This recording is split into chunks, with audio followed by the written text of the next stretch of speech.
Whenever you're ready.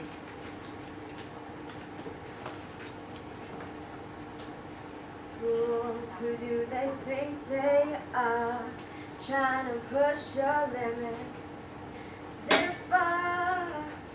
We must stop them before this gets out of hand. We demand at once that they be punished.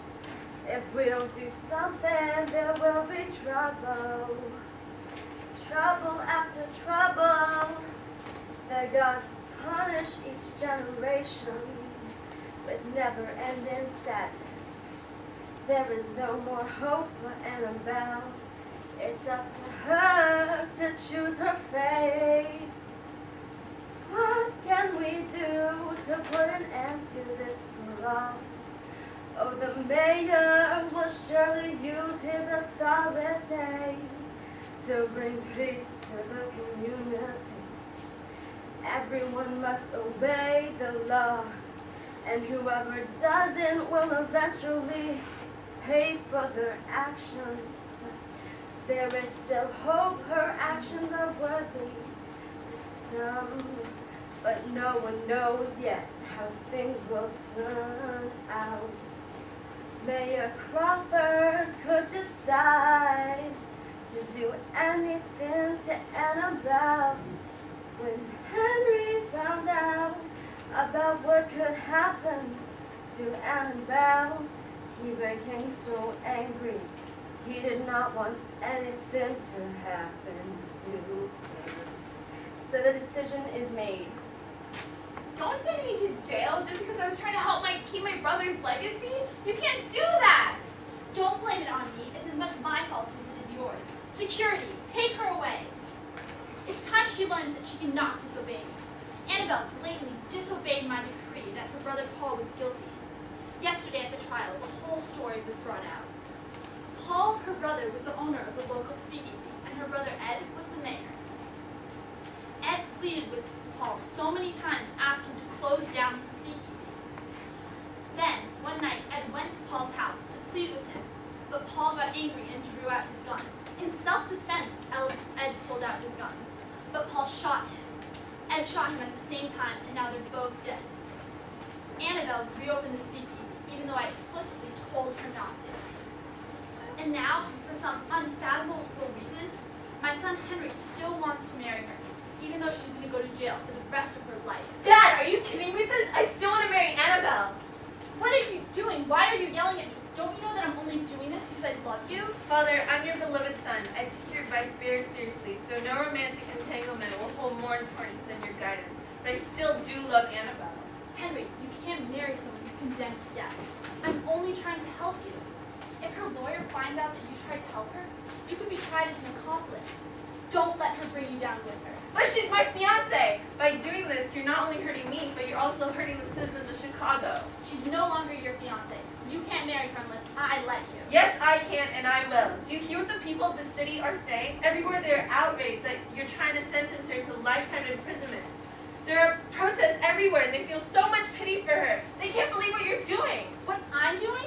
This is justice. I'm following the law. A wise leader listens to what his people say. They're rebelling. They hate you. All Annabelle did was to try to keep her brother's business open, his legacy. Hundreds of people go to speakeasies. Do you plan on imprisoning them too?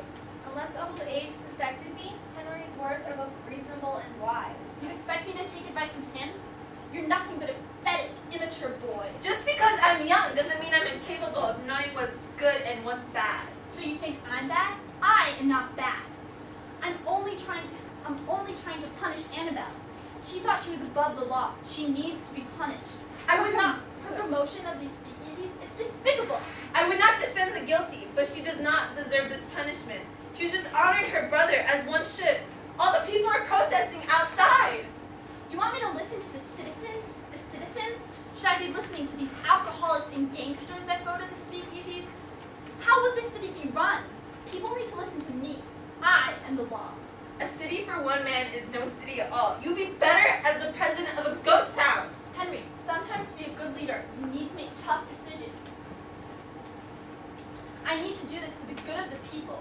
For the good of the people? How is killing Annabelle for the good of the people? If he says it's for the better,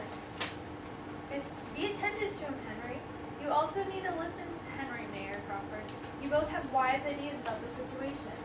I'm not killing her. I'm locking away a criminal. Why can't you understand that? If you lock her away, she'll die for sure. You know as well as anyone that the jails in Chicago are violent and lawless. The guards won't work to protect them at all. A sweet girl like Annabelle won't last long, but at least I know that when she dies, someone else will die with her. You're threatening me with suicide? Really, Henry? As the mayor's son, you have a reputation to uphold. You committing suicide? Don't kid yourself. If you committed suicide, I'd just tell everyone that you were hit by a drunk driver on his way home from a speakeasy. You'd only prove my point that Annabelle should be punished.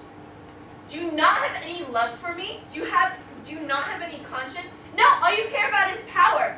I'm not going to stay here to see her die. After this, you'll never see me again! Henry! Henry! His son has left to go find Annabelle, leaving Mayor Crawford furious. But will you be so cold to penalize both Henry and Annabelle? Annabelle's the only one that deserves to die here. But it will be the jail that kills her, not me. There's going to be no blood on my hands.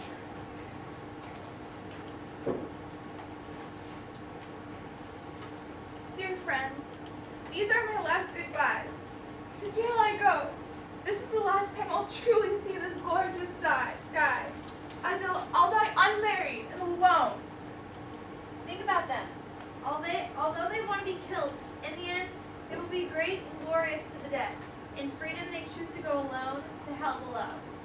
You know, you hear poor women who live their whole lives confined, sentenced by men. That's my fate. She was created from the best qualities. She had the gods on her side and compensates for the pain. She is going to take all her troubles with her, where she will remain. These people mock me, insulted me before I face my death. They're such high rulers of such a high race, but they sentenced me to such a low fate. Forced to live the last days of my life behind steel bars, withering away with the living? Yet I'll have died knowing that I honored my brother, and knowing that justice had been served. I will die honoring myself. No matter how hard Mayor tries, he can never truly keep me behind bars. I will live on throughout history as the one that defied his laws for the greater laws of the universe, honor, justice, and respect. In her boldness, she continues on, going against all odds and the rules of Mayor Crawford. Ever since my father disgraced our family and lay with my dear mother and conceived me and my siblings, we've felt the shame everywhere we've gone. Yet through this hardship, we've come out on top, keeping the family name in politics and keeping Chicago as one of the best cities in America. Yet now that I am to be sentenced, who will keep the family going? We will die out, only to be remembered as a murderer, traitor, and criminal. What kind of legacy is that to leave? My sister Isabel will be the only one remaining.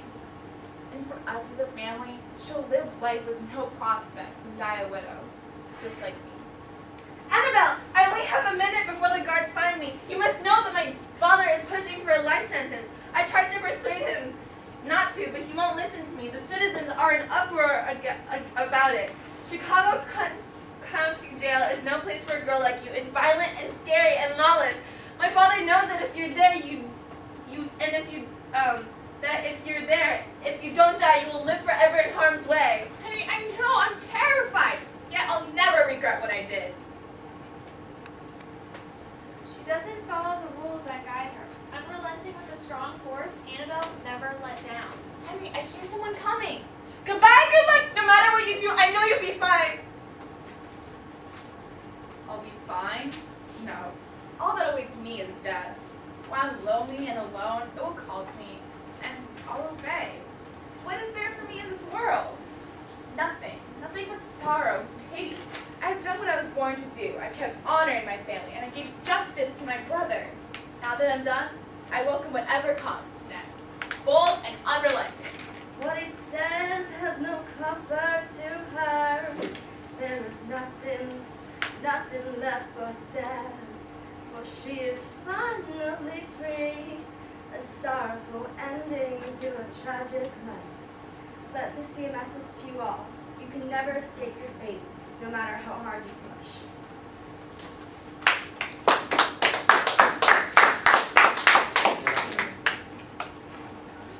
Great, great.